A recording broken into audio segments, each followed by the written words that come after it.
On the 14th of April, I stared at this painting for 3 hours. Why? Well, because I was inspired by this man. My name is Oliver Burkeman. I'm the author of the books 4,000 Weeks and Meditations for Mortals. Oliver had stared at a painting for 3 hours before.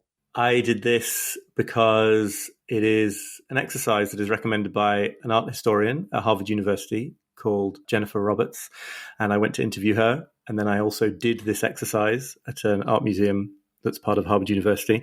The reason that she recommends it is, she argues, and I strongly agree, that we have so accelerated as a society, and our sort of speed of thinking about things and trying to process tasks and information and everything has so accelerated that sometimes we actually need to kind of very deliberately and consciously slow down the processes of what we're doing. And in this case, what I was doing was trying to really see a painting instead of just glance at it and conclude that I had thereby seen it. If this sounds easy, let me tell you, it's not. My 3 hours of staring were hellish. And of course, the whole point, as Jennifer Roberts will say, is that 3 hours is a horrendously long time, right? It's a sort of outrageous affront to think that you're going to do this. You're going to sit down on a little bench, and you can take a few notes as part of the rules, but basically you're just looking at this one painting.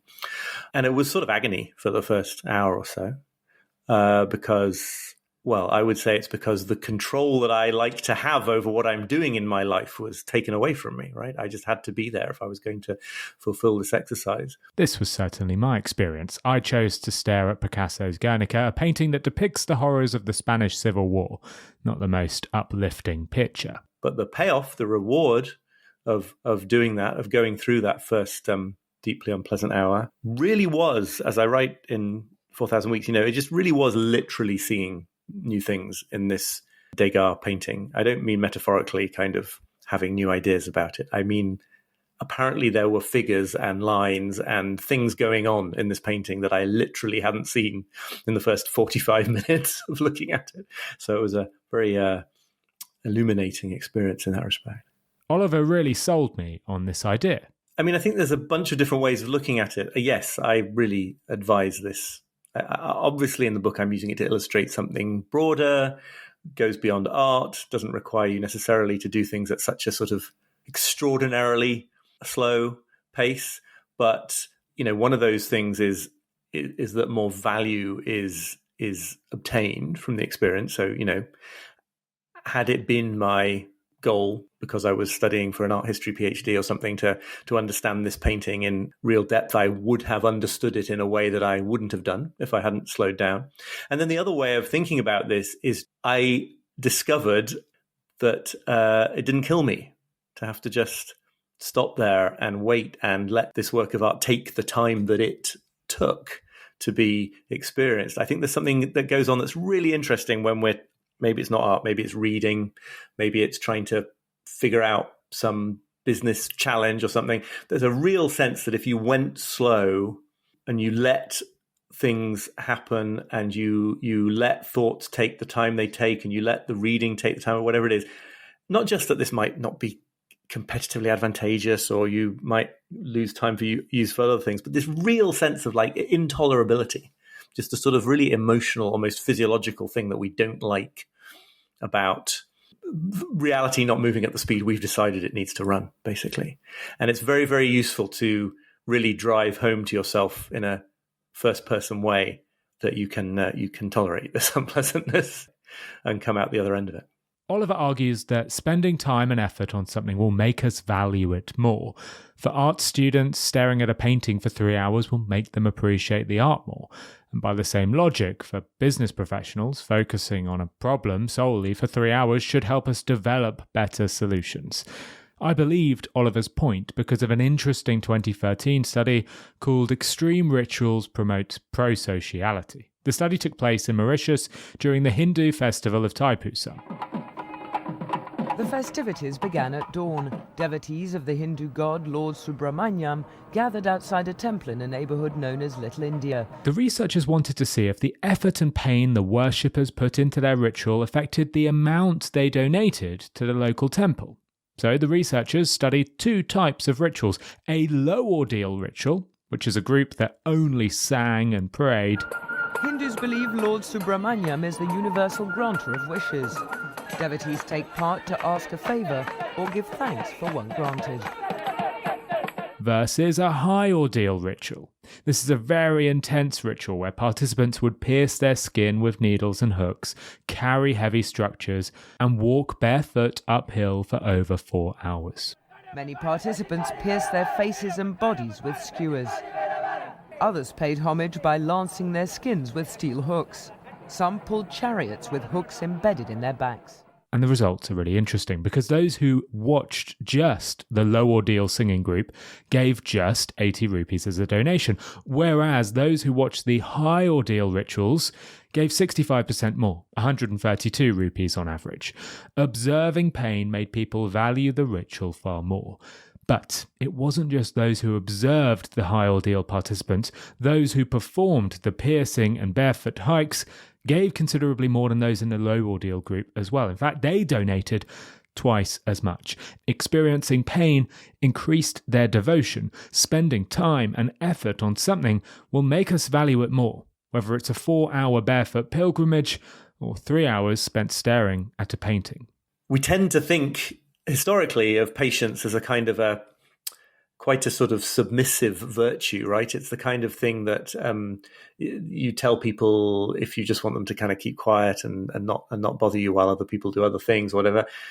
There's a strong argument to be made that in the modern world, when everything moves so fast, the ability to slow down and not be made uneasy by doing things at a slower pace is actually a form of control. So it's not submissive at all. It's actually a way of taking command of a situation. So I think, in all sorts of contexts, if you can not join the restless hurry for a solution to some problem, or you can, sit and wait for the time it takes to sort of read and deeply internalize a book, or in a totally different domain, if you can sort of be with a toddler who you are the parent of without feeling like totally jumpy and needing to stare at your phone just to get out of that claustrophobic situation, it will just serve you in all sorts of really sort of unexpected and interesting ways. So yeah, I think it is it's a modern superpower,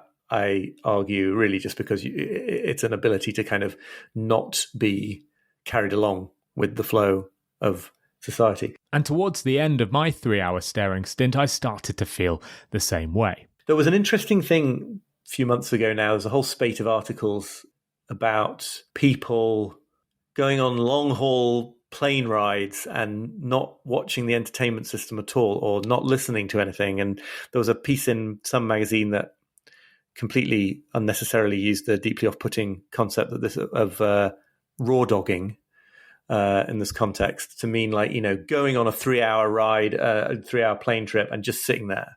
It wasn't only planes, but that was the classic example, right? You go on a transatlantic trip and you don't desperately try to distract yourself with the entertainment system.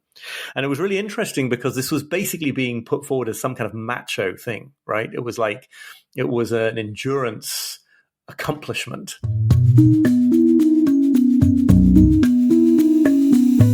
It wasn't what patience would have meant in Jane Austen's time, right? Kind of meekly retiring yourself from life. It was no, this was a bit the equivalent of competing in an Ironman or something. It was the ability to just be with experience and not run away into distraction or stuff to take your mind off things. So I think that's an interesting, it's a sign of the times that this is becoming something that people sort of brag about. It's one thing to brag about patience, it's another to actually build patience. So before ending, I asked Oliver for his tips on building patience. It's a question about expectations, and it doesn't only apply to patience, it applies to lots of these kind of limit embracing, but ultimately positive stances on the world that I try to write about. And that is essentially just not to expect it to feel great the moment you start doing it, right? I think this applies to people who want to sort of step back from being online all the time. It applies to people who want to be better at paying attention and listening to other people, all sorts of different contexts. We kind of assume that if something is going to lead us to a life of more meaning and ultimately happiness, that the moment you start doing it, it's going to feel great. But of course, we're completely conditioned for the other way of being. And so if you, for example, want to read more things in a sort of close and focused way, and you finally decide to make half an hour to sit down and pick up a book you've been meaning to read, this is not going to feel great, at least for the first 10 minutes, maybe for the first few days that you're doing this. If you can expect that, that's a real benefit, right? Because you can sort of see that restlessness coming and be like, oh yes, right, this is what I'm reasonably expecting to happen, and you can stick with it, not in a kind of forcing way, but you can just gently be like, okay, yes, I see these unpleasant emotions and I choose to carry on. Otherwise, the tiniest bit of discomfort, in my experience anyway, will send you off and cause you to abandon the whole thing. This is at the heart of a lot of digital distraction as well, I think. Some tiny little difficulty arises in the thing you're trying to write or the thing you're trying to think your way through. And if you're not haven't got to develop some level of awareness of what's happening, that's enough just to send you off to social media, and then you're there for an hour and a half. It sounds like a very sort of pessimistic approach to life, but just not assuming that something that is a good thing to be doing, a good part of your plans for your life, will necessarily feel full of joy and ecstasy in the first 10 minutes of it is really powerful. In the final paragraph of his book, 4,000 Weeks, Oliver writes that the average human lifespan is absurdly, terrifyingly, insultingly short. But that isn't a reason for unremitting despair or for living in an anxiety-fueled panic about making the most of your limited time. It's a cause for relief. You get to give up on something that's always impossible, the quest to become the optimized, infinitely capable, emotionally invincible, and fully independent person you are supposed to be. Then, you get to roll up your sleeves and start work on what's gloriously possible instead. If you liked this episode, then you are in luck, because Oliver and I have recorded a bonus episode. On this bonus episode, Oliver shares how he became hooked on social media and how he eventually weaned himself off the platform. He explains that we shouldn't live inside the news cycle, and he advocates for people to spend less time worrying about global news stories that they can't control. Honestly, I could listen to Oliver talk for hours on end. His points are fantastic. So if you enjoyed today's show, I think you'll love the bonus episode. To get access, just click the link in the description below, enter your email, and you'll be taken straight to the bonus episode.